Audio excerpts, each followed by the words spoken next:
दोस्तों, केएस पाठशाला में आपका हार्दिक स्वागत है। आइए आज हम क्लास 10th का साइंस में बहुत इंपॉर्टेंट पहला लेसन जो है रासायनिक अपक्रिया, उसको हम लोग एक एक चीज समझते हैं। सबसे पहले हम ये देखेंगे इसमें कि रासायनिक अपक्रिया होता क्या है। इसके बाद हम देखेंगे कि रासायनिक समीकरण क्या होता है। पहले रासायनिक अपक्रिया, फिर रासायनिक समीकरण, यानी कि एक एक चीज इसमें जितने भी जैसे जो प्रकार हैं 5 प्रकार के होते हैं, वो भी इसकी क्या पहचान है, वो भी उसके बाद से संचारण क्या होता है, वो भी एक चीज हम लोग समझते हैं। आइए, पहला है रासायनिक अभिक्रिया। रासायनिक अभिक्रिया ये क्या होता है, आइए समझते हैं कि चीज। वह अभिक्रिया, इसका परिभाषा होता है कि वह अभिक्रिया जिसमें एक से अधिक अभिकर्मक परस्पर संयुक्त होकर के एक नए उत्पाद का निर्माण करते हैं, जिसकी भौतिक और रासायनिक गुण सर्वथा पहले वाले से भिन्न पाई जाती है। समझ में आ गया होगा। इसमें ये होता है, उसे हम रासायनिक अभिक्रिया कहते हैं। ये बात फिर रिपीट कर दे रहे हैं।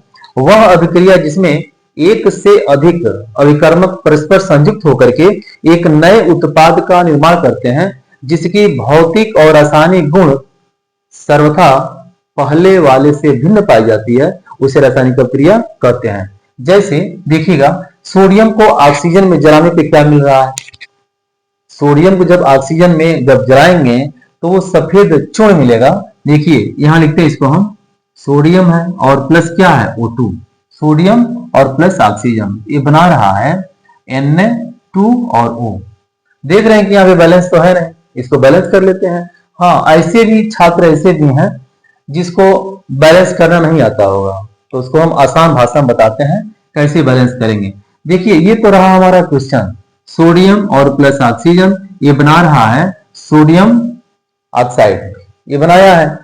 तो इसको हमको बैलेंस करना, एक बार हम फिर इसको उतार लेते हैं। देखिएगा ये है हमारा सोडियम और प्लस ऑक्सीजन, ये बनाया है Na2O, सोडियम ऑक्साइड बनाया है। क्या करेंगे, हम ये देख रहे हैं कि सोडियम के यहाँ पे 2 परमाणु है, यहाँ पर एक ही है। ऑक्सीजन यहाँ पे अकेला है, यहाँ पे 2 है।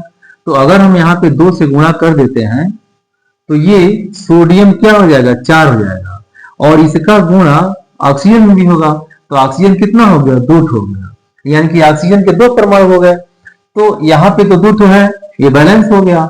सोडियम यहाँ पे 4 परमाणु है, यहाँ पे 4 से गुणा कर देते हैं। अब देखिए बैलेंस हो गया है। ये रहा है आपका सोडियम, ये हो जाएगा सोडियम, और ये हो जाएगा ऑक्सीजन, और ये क्या हो जाएगा, सोडियम ऑक्साइड, इसको कहेंगे सोडियम ऑक्साइड। तो सोडियम ऑक्साइड का सफेद चूर्ण मिल जाता है हमें। तो ये रहा हमारा रासायनिक अभिक्रिया। तो रासायनिक अभिक्रिया कुछ इस तरह से होता है, समझ में आ गया होगा। आइए बताते हैं कि रासायनिक समीकरण क्या होता है। रासायनिक समीकरण क्या होता है, देखिए रासायनिक समीकरण, रासायनिक अभिक्रिया के प्रतीकात्मक निरूपण को रासायनिक समीकरण कहते हैं। जैसे मान लीजिए हमको ऑक्सीजन ही कहना है, तो अगर हम यहाँ पे ऑक्सीजन लिख रहे हैं, ऑक्सीजन, तो हमको इतना लिखना पड़ रहा है। अगर हम यहाँ पे सिर्फ O लिख दें तो भी कहेंगे हाँ ये ऑक्सीजन है। अगर यहाँ पे नाइट्रोजन लिखना पड़ रहा है, नाइट्रोजन, यानी कि यहाँ पे N हो गया। अगर हमको सोडियम लिखना हो तो यहां लिख देंगे हम Na। तो हमें इतनी चीजें लिखनी पड़ रही है, और सिर्फ ऑक्सीजन अगर हम यहाँ पे O या O2, N2, Na अगर ऐसे लिखते हैं तो कहने मतलब कि रासायनिक अभिक्रिया जो है इसका प्रतीकात्मक निरूपण, यानी कि ऑक्सीजन का यह प्रतीक है, नाइट्रोजन का यह प्रतीक है, सोडियम का यह प्रतीक है, यानी कि इसको सोडियम को ऐसे दर्शाया जाता है। आगे समझ में, यानी कि रासायनिक अभिक्रिया का प्रतीकात्मक निरूपण, यानी कि जो प्रतीक है इसको हमने निरूपित जो कर दिया है, वही रासायनिक समीकरण कहलाता है। इसका यूज है, जितने भी पीरियोडिक टेबल है, जितने भी तत्व हैं, उनका सभी का अपना अपना नाम है और उसका अपना अपना प्रतीक है। जिसे मान लीजिए कि यहाँ पे अगर हीलियम लिखना है तो या तो हम हीलियम लिखें या HI से किस दर्शा दें, HI को हम क्या कहते हैं, ये रासायनिक प्रतीक है, इस अभिक्रिया का प्रतीक है। तो ये रहा हमारा रासायनिक समीकरण। एक बार फिर रिपीट कर दे रहे हैं, रासायनिक अभिक्रिया के प्रतीकात्मक निरूपण को रासायनिक समीकरण कहते हैं। आशा करते हैं कि समझ में आ गया होगा, अब इसमें कुछ बताने की जरूरत नहीं है इसमें। जैसे मान लीजिए यहाँ पे एक एग्जाम्पल ही बताते हैं, समझ में आ जाएगा। जैसे मान लीजिए यहाँ पर H2 है और प्लस क्या O2 है, ये बना देगा H2O। जहां तक बात है बैलेंस करने का तो बैलेंस कर लीजिए। अब तो चूंकि यहाँ पे लिखेंगे हाइड्रोजन, यहाँ पे ऑक्सीजन, पे बनाया है वाटर।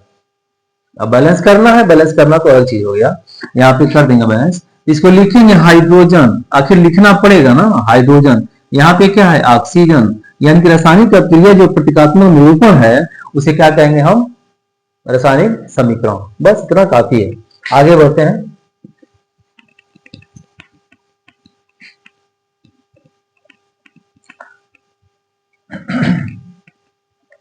आइए अब हम समझते हैं कि रासायनिक अभिक्रिया जो होती है, रासायनिक अभिक्रिया, रासायनिक अभिक्रिया का पहचान, इसको कैसे पहचानेंगे कि ये क्या है, किस तरह का अभिक्रिया है। तो इसमें रासायनिक अभिक्रिया जो पहचान होता है, इसमें पहला होता है ताप, दूसरा होता है अवस्था, ताप हो गया, और अवस्था में परिवर्तन, मतलब अवस्था में परिवर्तन, और क्या रंग का बदलना, रंग का बदलना, और भी चीजें हैं। ये पहला हो गया ताप, दूसरा हो गया अवस्था में परिवर्तन, और तीसरा हो गया रंग का बदलना, और चौथा देखिए इसमें होता है अवक्षेप, अवक्षेप का बनना, अवक्षेप का बनना, और सबसे लास्ट में हो जाएगा, सबसे लास्ट में हो जाएगा गैस, गैस का निष्कासन, गैस का निष्कासन। समझिएगा अच्छे से, रासायनिक अभिक्रिया जो होती है इसमें इसका क्या पहचान है कि ये किस तरह का, इसमें क्या हो रहा है। जैसे मान लीजिए कोई अभिक्रिया हम कर रहे हैं तो उसमें ताप का बढ़ जाना, ताप का बढ़ जाना, तो वो कहेंगे कि ये उसमें ताप में परिवर्तन हो गया। अगर मान लीजिए कि कहीं अवस्था में परिवर्तन, यानी कि कुछ ऐसे अभिक्रिया करा रहे हैं जिसमें उसकी संख्या कम है, और कुछ ऐसे सब्सटेंस मिला दिए कि उसकी अवस्था में परिवर्तन हो गया, यानी कि वो क्या हो गया, बड़ा हो गया। तो यानी कि बड़ा हो जाना या छोटा हो जाना, अवस्था में परिवर्तन। रंग का बदलना, जैसे मान लीजिए कुछ हमने केमिकल ऐसा किया, केमिकल मिलाया जो मान लीजिए भूरे रंग का है, हो सकता है कि वो लाल रंग का हो जाए, हो सकता है कि वो काले रंग का हो जाए, हो सकता है सफेद रंग का हो जाए। तो रंग का बदलना, समझिएगा अच्छे से। इसके बाद से अवक्षेप का बनना और गैस का निष्कासन, यानी कि कुछ ऐसी क्रिया हो रही है जहां पे गैस निकल रहा है, तो कह सकते हैं कि गैस का निष्कासन हो रहा है। यानी कि ये हो गया हमारा रासायनिक अभिक्रिया का पहचान। आगे बढ़ते हैं। इसके बाद से आता है रासायनिक अभिक्रिया पहचान के बाद से आता है कि ये कितने प्रकार के होते हैं, यानी कि रासायनिक अभिक्रिया, अभिक्रिया के प्रकार, प्रकार। अब देखिए कितने प्रकार के होते हैं। रासायनिक अभिक्रिया 5 प्रकार के होते हैं, समझिएगा। पहला होता है संयोजन, पहला होता है संयोजन अभिक्रिया।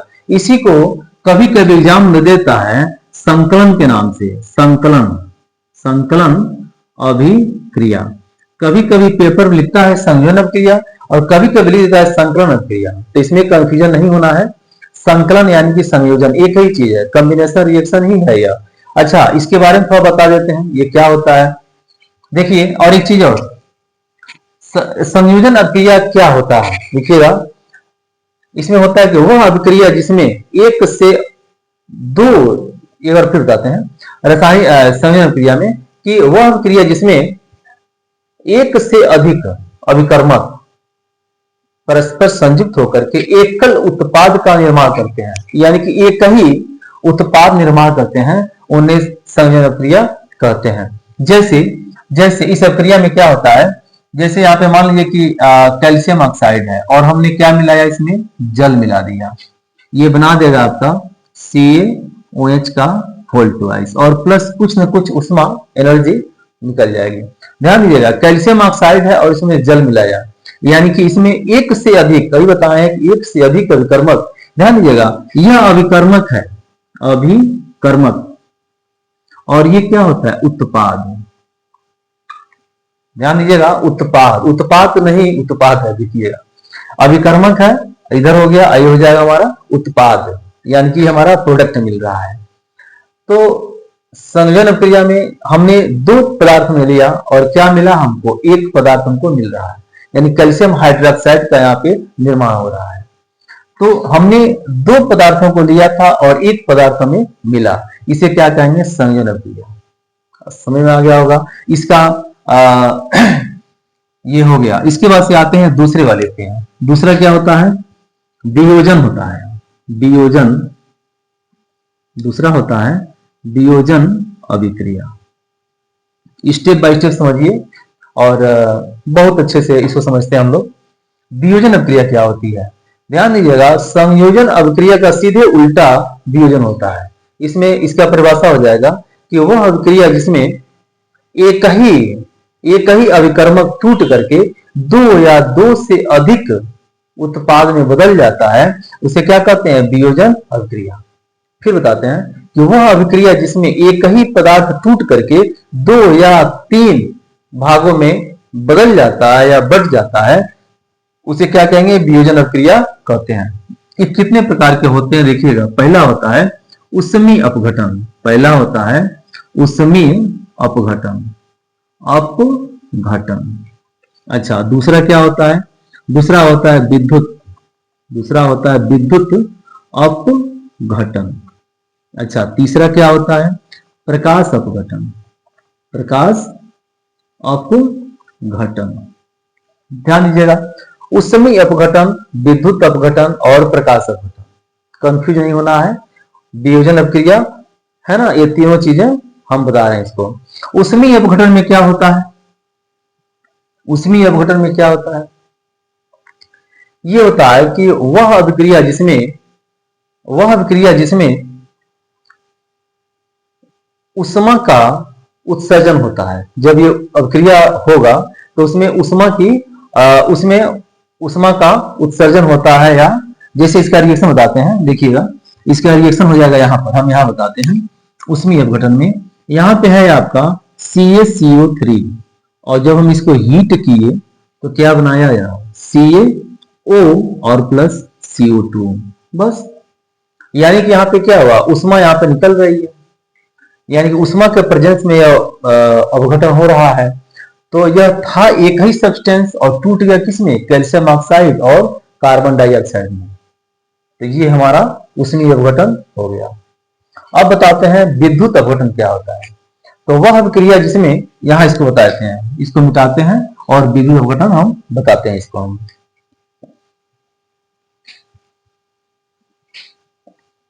विद्युत अपघटन, ये हो गया आपका विद्युत अपघटन। इसको इलेक्ट्रोलिसिस प्रोसेस भी कहते हैं। इसमें क्या होता है, विद्युत अपघटन में जब हम H2 और प्लस O2, यह है आपका H2O है, यह है आपका H2O, ये टूट जाएगा जब हीट करेंगे, मतलब इलेक्ट्रोलिसिस यहाँ पे हो रहा है, विद्युत अपघटन हो रहा है। इसे मान लीजिए कि यहाँ पे इसका जलीय विलयन है, हाइड्रोजन जल का है। इसमें जब हम विद्युत अपघटन इसमें करते हैं, यानी कि इसमें हम करंट का प्रवाह करते हैं, तो क्या मिलता है, यहाँ पे हाइड्रोजन अलग हो जाएगा और ऑक्सीजन अलग हो जाएगा। बैलेंस करना अलग चीज है, बैलेंस हो जाएगा ये। तो ये जब इलेक्ट्रोलिसिस किए हमने वाटर में, तो क्या मिला हमको, हाइड्रोजन और ऑक्सीजन अलग अलग टूट गया यहाँ, यानी कि अकेले था, दो भागों में बदल गया। तो ये हो जाएगा हमारा विद्युत अपघटन। इसके बाद से आते हैं प्रकाश अपघटन। तो ये होता है वह क्रिया जिसमें प्रकाश अपघटन होता है, प्रकाश की आवश्यकता होती है, या कह सकते हैं कि प्रकाश के उपस्थिति में कोई रिएक्शन हो रहा है। जब प्रकाश की उपस्थिति में कोई रिएक्शन होता है उसे कहते हैं प्रकाश अपघटन। ये हो गया हमारा। जैसे देखिए इसका रिएक्शन बताते हैं, इसको मिटा कर बताते हैं। ये रहा हमारा प्रकाश अपघटन, प्रकाश अपघटन। इसमें क्या होता है, जब हम Ag और Cl, यहां देखिए सिल्वर क्लोराइड है, इसको जब हम ये सूर्य के प्रेजेंस में, जब यहाँ पे सूर्य के प्रकाश की उपस्थिति में वर्क हो रहा है, तो क्या मिल रहा है, Ag और प्लस Cl2। यहाँ क्लोरीन के 2 परमाणु हैं, इसको हम बैलेंस भी कर देते हैं। ध्यान दीजिएगा, एक बार इसको उतारते हैं, Ag और Cl, ये रिएक्शन हो रहा है, बना रहा है Ag और प्लस Cl2। ये तो हमारा मान लेते हैं कि प्रश्न है, इसको बैलेंस भी करते चल रहे हैं। देखिएगा, क्लोरीन के 2 परमाणु हैं, यहाँ पर एक ही है, तो अगर हम 2 से गुणा करा देते हैं तो यहाँ पे सिल्वर भी 2 परमाणु हो गया और क्लोरीन का भी हो गया। तो क्लोरीन तो यहाँ पे बैलेंस हो गया, सिल्वर बैलेंस है नहीं, तो हम 2 से गुणा कर देते हैं। अब देखिए दोनों तरफ बैलेंस हो गया है, तो ऐसे हम बैलेंस भी करते चल रहे हैं। तो ये हो गया हमारा सिल्वर क्लोराइड था और ये टूट गया सिल्वर और क्लोरीन में, ये क्लियर हो गया। तो अच्छे समझ में आ गया होगा कि प्रकाश अपघटन क्या होता है, विद्युत अपघटन क्या होता है और उसमें अपघटन क्या होता है, ये क्लियर हो गया। अब हम लोग आते हैं तीसरे नंबर पे, इसको मिटाते हैं।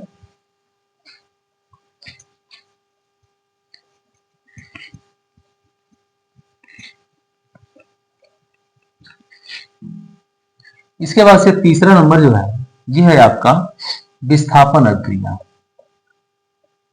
विस्थापन अभिक्रिया, डिस्प्लेसमेंट रिएक्शन कहते हैं इसको। ये क्या होता है, देखिए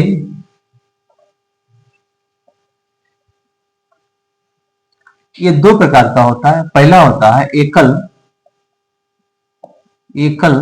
विस्थापन अभिक्रिया, एकल विस्थापन अभिक्रिया, और दूसरा होता है द्विविस्थापन अभिक्रिया।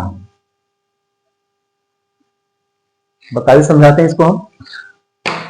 विस्थापन अभिक्रिया क्या होता है, वह अभिक्रिया जिसमें अधिक सक्रिय तत्व कम सक्रिय तत्व के साथ अभिक्रिया करके उसके परमाणु के स्थान पर खुद ही ग्रहण कर लेता है। एक बार फिर बताते हैं, वह अभिक्रिया जिसमें अधिक सक्रिय तत्व कम सक्रिय तत्व के साथ अभिक्रिया करके उसका स्थान स्वयं ग्रहण कर लेता है, उसे क्या कहते हैं, विस्थापन अभिक्रिया कहते हैं। ये 2 प्रकार का होता है, एक होता है एकल विस्थापन। तो पहले हम समझते हैं एकल विस्थापन के बारे में। ध्यान दीजिएगा, एकल विस्थापन का हो जाएगा, यहाँ पे है Fe और प्लस CuSO4, इसका रिएक्शन क्या बनेगा, Fe और SO4 और प्लस कॉपर अलग हो जाएगा। बस यही तो है विस्थापन अभिक्रिया। देखिए एकल विस्थापन बताए हैं कि वह अभिक्रिया जिसमें अधिक सक्रिय तत्व, तो यहाँ पे है आयरन और यहाँ है कॉपर, तो इन दोनों में कौन सक्रिय है, ज्यादा सक्रिय कौन तत्व है, तो ज्यादा सक्रिय तत्व ये वाला है। ध्यान दीजिएगा, ये जो आयरन है ये अधिक सक्रिय तत्व है, ये क्या करेगा, यहाँ पे आ जाएगा और इसको ये विस्थापित कर दिया। तो बताया गया है कि वह अभिक्रिया जिसमें अधिक सक्रिय तत्व कम सक्रिय तत्व के साथ अभिक्रिया जब करता है, तो जो कम सक्रिय तत्व वाला है उसको विस्थापित कर देता है और खुद उसका स्थान ग्रहण कर लेता है।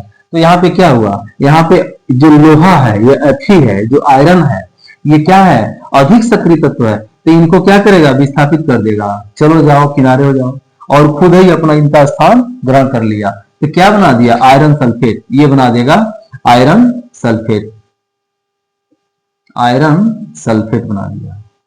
और फिर क्या हुआ, कॉपर को अलग कर दिया है। तो बकायदे समझ में आ गया होगा, अब इसमें कुछ बताने की जरूरत नहीं है। एक बार रिपीट कर दे रहे हैं कि वह अभिक्रिया जिसमें अधिक सक्रिय तत्व कम सक्रिय तत्व के साथ अभिक्रिया करके उसका स्थान खुद ही ग्रहण कर लेता है, उसे क्या कहते हैं, विस्थापन अभिक्रिया कहते हैं। और वो एकल विस्थापन पे लागू हो गया है। इसको मिटा करके अब बताते हैं द्विविस्थापन क्या होता है, इसको समझते चलिए। इसको मिटाते हैं,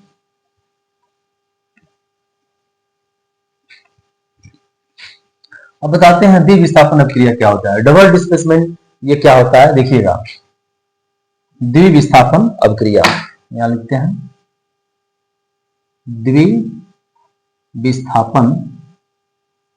अभिक्रिया,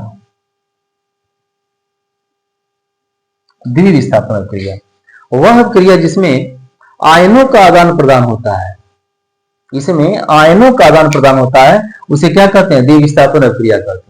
एकल विस्थापन में क्या था कि वह अभिक्रिया जिसमें अधिक सक्रिय तत्व कम सक्रिय तत्व के साथ अभिक्रिया करके उसका स्थान खुद ही ग्रहण कर लेते हैं। लेकिन इसमें क्या है, थोड़ा सा हट किया, इसमें वह अभिक्रिया जिसमें आयनों का आदान प्रदान होता है उसे द्विविस्थापन अभिक्रिया कहते हैं। देखिए यहाँ पे दिया गया है Na2 और SO4, Na2SO4, और क्या है यहां पर, और प्लस हो जाएगा NaCl।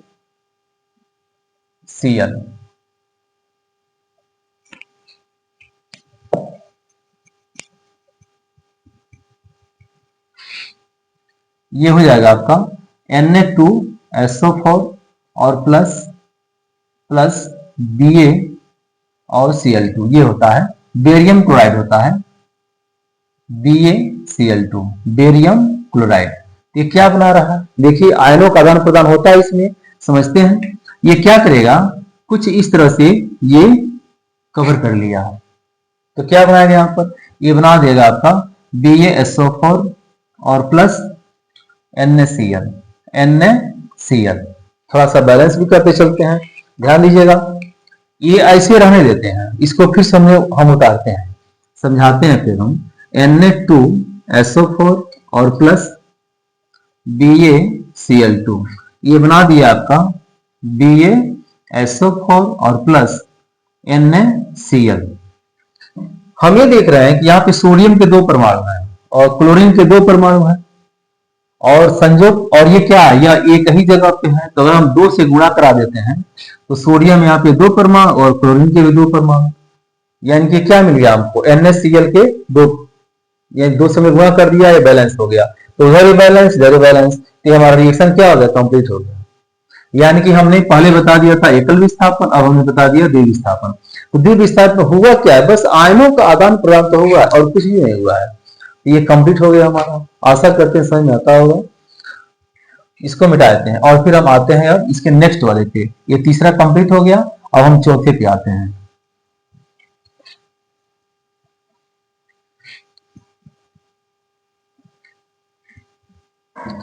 चौथा हमारा है, चौथा जो है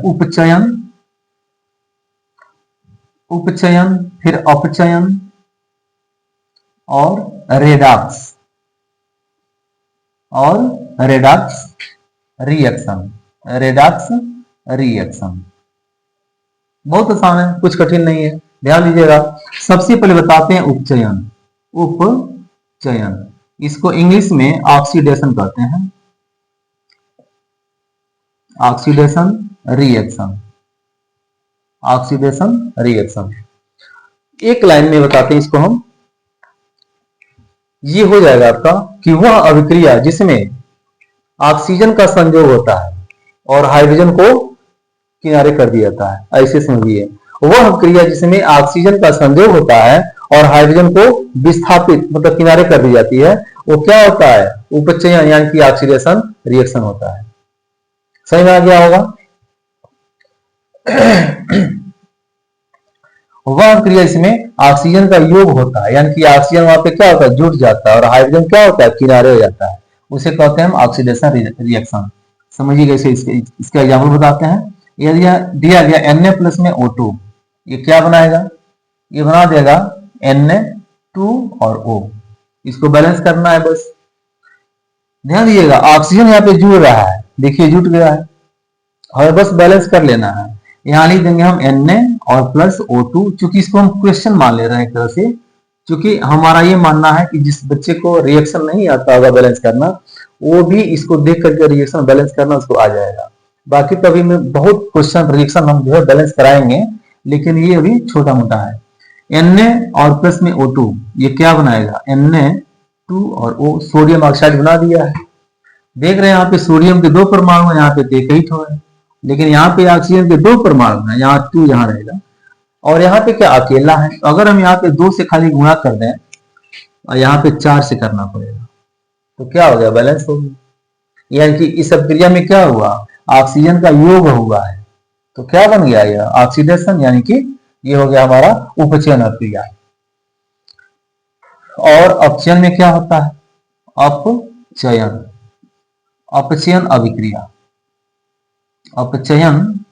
अभिक्रिया, इसको कहते हैं रिडक्शन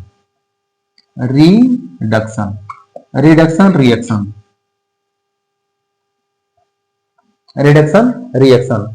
इसमें क्या होता है कि वह क्रिया जिसमें हाइड्रोजन का योग होता है, हाइड्रोजन का इसमें योग होगा और हाइड्रोजन ऑक्सीजन क्या करेगा, यह बाहर कर देगा। यानी कि ऑक्सीजन का बाहर निकलना और हाइड्रोजन का जुट जाना, ये हो जाएगा आपका अपचयन अभिक्रिया यानी कि रिडक्शन अभिक्रिया। जैसे इसमें अभिक्रिया है, जैसे दिया गया KClO3 पोटेशियम क्लोरेट, ये है पोटेशियम क्लोरेट।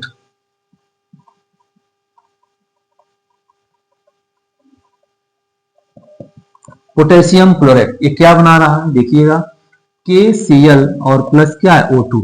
हमको तो बैलेंस करना पड़ेगा, इसमें बैलेंस तो है नहीं। तो क्या करेंगे, एक बार फिर इसको लिखते हैं, यहाँ पर एक बार फिर लिखते हैं KClO3 ये बनाया है KCl और प्लस O2। अगर यहाँ पे हम 3 से गुणा कर दें, यहाँ पे 2 से गुणा कर दें और यहाँ पे क्या 2 से गुणा कर दें, अब देखिए बैलेंस हो जाएगा। ऑक्सीजन के यहाँ पे कितने हैं, 6 परमाणु हो रहे हैं, 3 दूनी 6, यहाँ पे तो 2 ही है। यहाँ देखिए तो 2 से गुणा हो रहा है, इसका 2 का गुणा ऑक्सीजन में भी होगा, तो 3 दूनी 6, यानी कि सब बराबर दिख रहा है, बैलेंस हो गया। तो इस तरह से हमारा उपचयन, अपचयन और क्या बचा है, रिडक्स रिएक्शन। तो रिडक्स इसको मिटा करके हम रिडक्स बताते हैं। आशा करते हैं समझ में आ रहा होगा। अगर किसी प्रकार का दिक्कत हो तो फिर कमेंट बॉक्स में हमको बताइएगा। ये हमारा, इसको मिटाते हैं।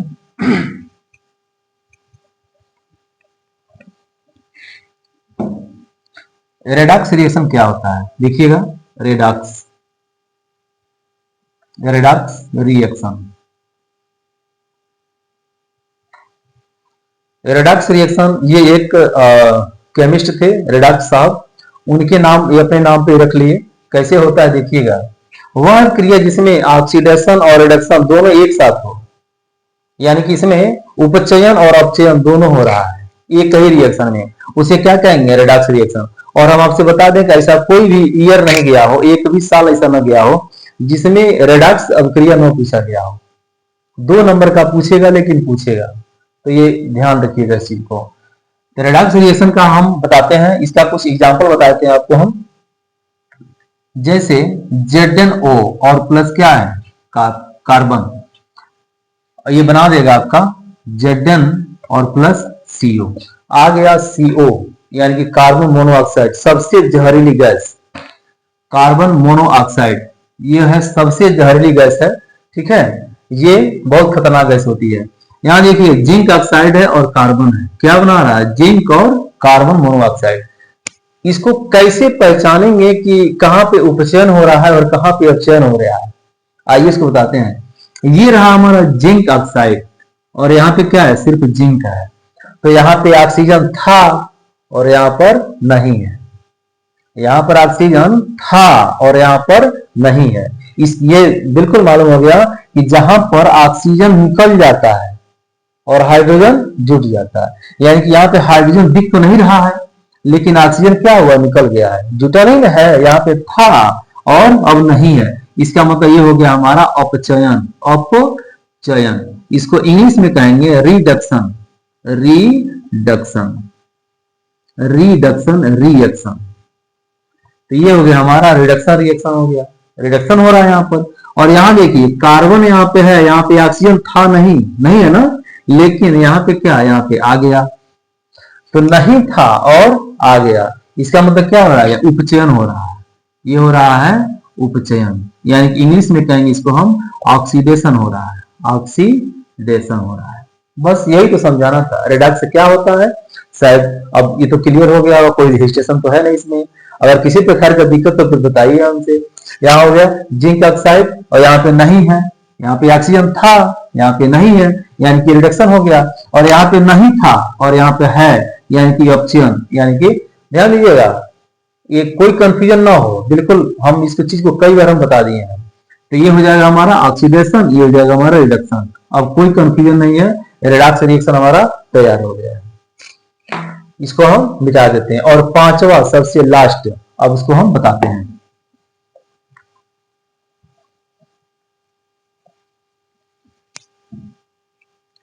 पांचवा जो रिएक्शन होता है वो होता है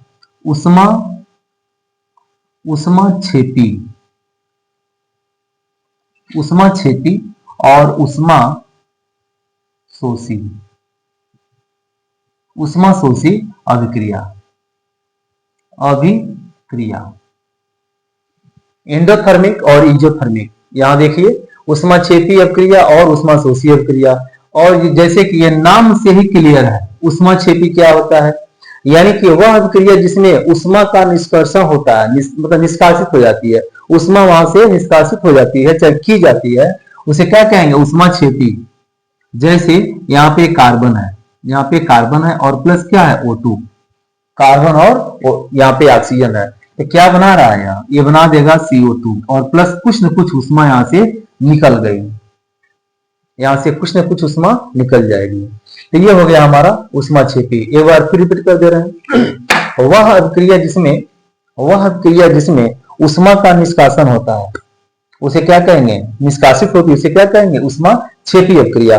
और उष्माशोषी में क्या होता है, यहां देखिए इसको बताते हैं, उष्माशोषी में क्या होता है, उष्माशोषी उष्माशोषी अभिक्रिया, ये क्या होता है, तो वह अभिक्रिया जिसमें उष्मा की आवश्यकता पड़ती है। ऐसे समझिए कोई अभिक्रिया हो रही है तो उसमें उष्मा का शोषण हो रहा है, अवशोषण हो रहा है, यानी कि उसमें उष्मा की आवश्यकता पड़ रही है, उसे क्या कहेंगे, उष्माशोषी अभिक्रिया कहेंगे।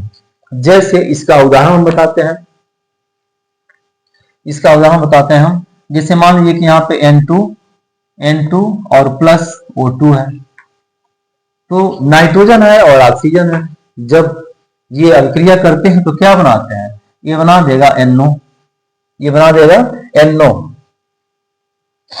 और उसके बाद से क्या, 45 किलो कैलोरी ऊर्जा यहाँ से क्या होगी, यहाँ पे इसको आवश्यकता पड़ेगा। ध्यान दीजिएगा यहाँ पे माइनस है ना, इसी चीज को हम यहाँ पे ऐसे भी लिख सकते हैं, यहाँ बैलेंस कर लेते हैं, ये बैलेंस हो जाएगा। इसी चीज को फिर यहाँ बताते हैं R करके, ये भी सही है या ये सही है, या आप चाहे तो ऐसे भी लिखिए N2 और प्लस O2, इस माइनस को यहाँ पे लाइए, ये हो जाएगा आपका 45 किलो कैलोरी और ये बना देगा 2NO। एक चीज यहाँ पे भूल रहा है, एक चीज छूट रहा है यहाँ पर, ये जो कार्बन डाइऑक्साइड जो उष्माक्षेपी में हुआ था, तो यहाँ पे हम प्लस करके एक चीज छोड़े थे यहाँ पर हम, ये हो जाएगा आपका 94 किलो कैलोरी ऊर्जा यहाँ से निकलती है। बहुत अच्छे समझिएगा, ये उष्माक्षेपी में एक चीज छूट रहा था, 94 किलो कैलोरी ऊर्जा कार्बन डाइऑक्साइड के साथ यहाँ से क्या होता है, निष्कासित हो जाती है, यानी कि निकल जाती है। और यहाँ पे क्या हो रहा है, उष्माशोषी में जब नाइट्रोजन और ऑक्सीजन अभिक्रिया कर रहे हैं, एक साथ अभिक्रिया कर रहे हैं, तो क्या बना रहा है, नाइट्रिक ऑक्साइड और 45 किलो कैलोरी ऊर्जा की यहाँ पे आवश्यकता पड़ रही है। तो इस अभिक्रिया को हम चाहे ऐसे लिखें चाहे ऐसे लिखें, अगर उधर है तो माइनस, इधर ला दीजिए प्लस, यानी कि इतनी ऊर्जा की हमको आवश्यकता होगी तभी बनाएगा, ये बना देगा नाइट्रिक ऑक्साइड। तो इस तरह से हमारा ये कंप्लीट हो गया रिएक्शन। हमने क्या क्या बताया आप लोगों को, हमने बताया संयोजन अभिक्रिया, वियोजन अभिक्रिया और विस्थापन अभिक्रिया, फिर उपचयन, अपचयन और रेडॉक्स रिएक्शन, उसके बाद से उष्माक्षेपी और उष्माशोषी अभिक्रिया, और अब इसके बाद से हम बताते हैं संक्षारण क्या होता है। आइए समझते हैं संक्षारण क्या होता है।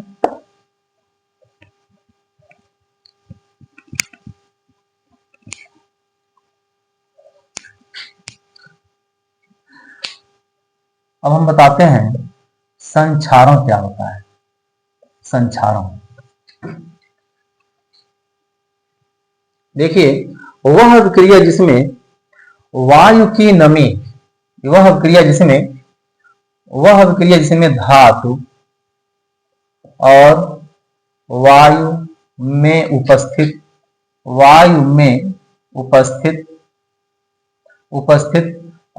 नमी, मतलब किसकी नमी, तो ऑक्सीजन की नमी व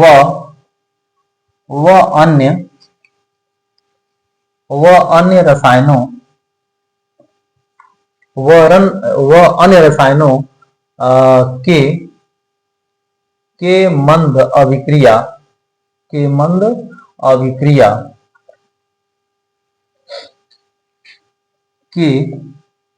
मंद अभिक्रिया के द्वारा किसी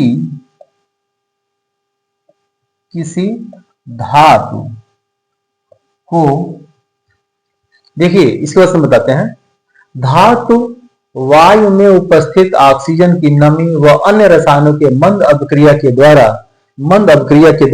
अब यहां से इसको बताते हैं कि द्वारा क्या होता है, उस पे एक लेयर जम जाती है। यानी कि कोई धातु है, उस पर वायु की नमी, यानी कि जो ऑक्सीजन है, वायु की नमी उससे जब पड़ती है तो क्या होता है, उस पे एक भूरे रंग का धीरे धीरे लेप लगना शुरू हो जाता है। जैसे मान लीजिए साइकिल है, तो साइकिल को आप जब तक उसको साफ कर रहे हैं, कोई डस्ट उस पे पार्टिकल नहीं जमा है, तब तो खूब चमक रहा है।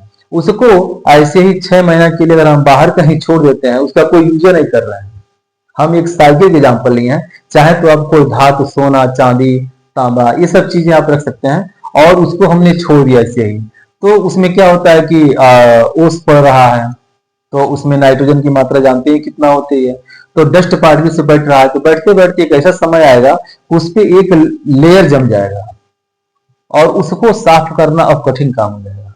तो क्या होता है, उसी को कहते हैं संक्षारण।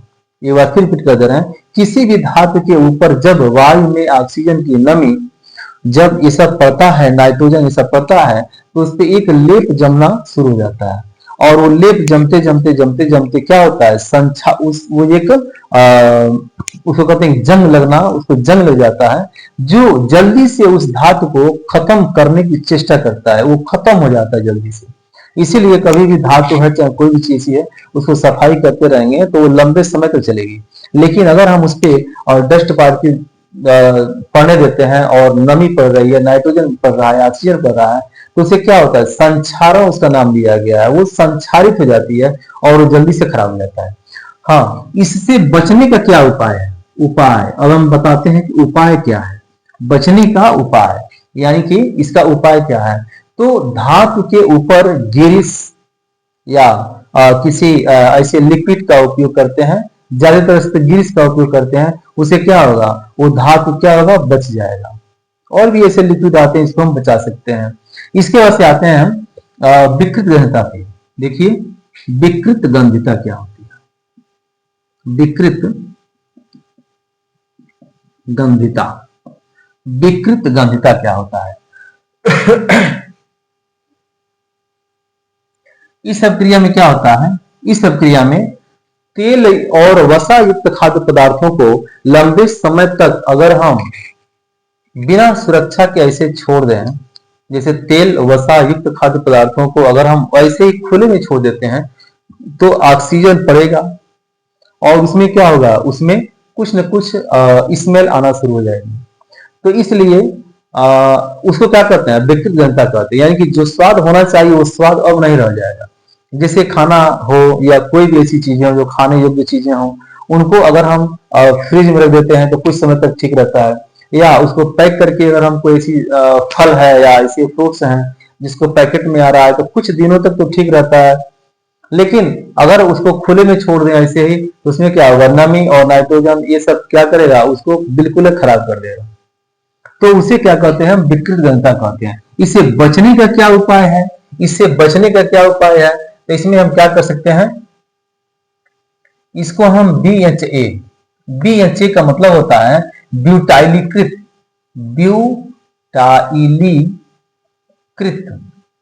ब्यूटाइलीकृत हाइड्रोक्सी एनिसॉल, इसको कहते हैं BHA का उपयोग करते हैं। BHA का फुल फॉर्म अक्सर पूछ देता है, 1 नंबर में पूछ देता है, ध्यान दीजिएगा। BHA यानी कि ब्यूटाइलीकृत हाइड्रोक्सी एनिसॉल। या एक चीज और होता है, इसमें BHT भी होता है, BHT यानी कि ब्यूटाइलीकृत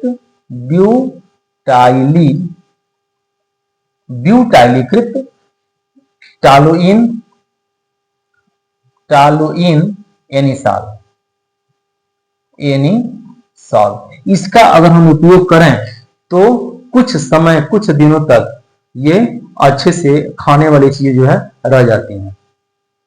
आशा करते हैं कि ये चीजें समझ में आया होगा। हमने रासायनिक अपक्रिया और रासायनिक समीकरण, इसके बाद से इसका क्या पहचान है और ये कितने प्रकार का होता है, ये संयोजन, वियोजन, विस्थापन, ऊष्माक्षेपी, ऊष्माशोषी और उपचयन, अपचयन, रेडॉक्स अपक्रिया, संक्षारण और विकृत गहनता। हम ये चीजें इस टॉपिक में जितना इंपॉर्टेंट चीजें हैं हमने सबको अच्छे से डिस्क्राइब कर दिया, हम सब अच्छे से बता दिए हैं। आशा करते हैं कि आप लोगों को समझ में आ रहा होगा। और अब हम नेक्स्ट वीडियो में चूंकि वीडियो लंबा हो रहा है तो नेक्स्ट वीडियो में हम रिएक्शन जो बैलेंस करने वाली जो बातें हम बताए थे वो हम अगले वीडियो में हम उसको अच्छे समझाएंगे। हम लगभग कम से कम 15 या 20 रिएक्शन ऐसे बताएंगे जो पहली बार की बोर्ड में पूछा गया हो और समझ में भी आ जाएगा अच्छे से। तो आशा करते हैं कि वीडियो समझ में आया होगा। अगर अच्छा लगा तो फिर लाइक कीजिए, सब्सक्राइब कीजिए। धन्यवाद।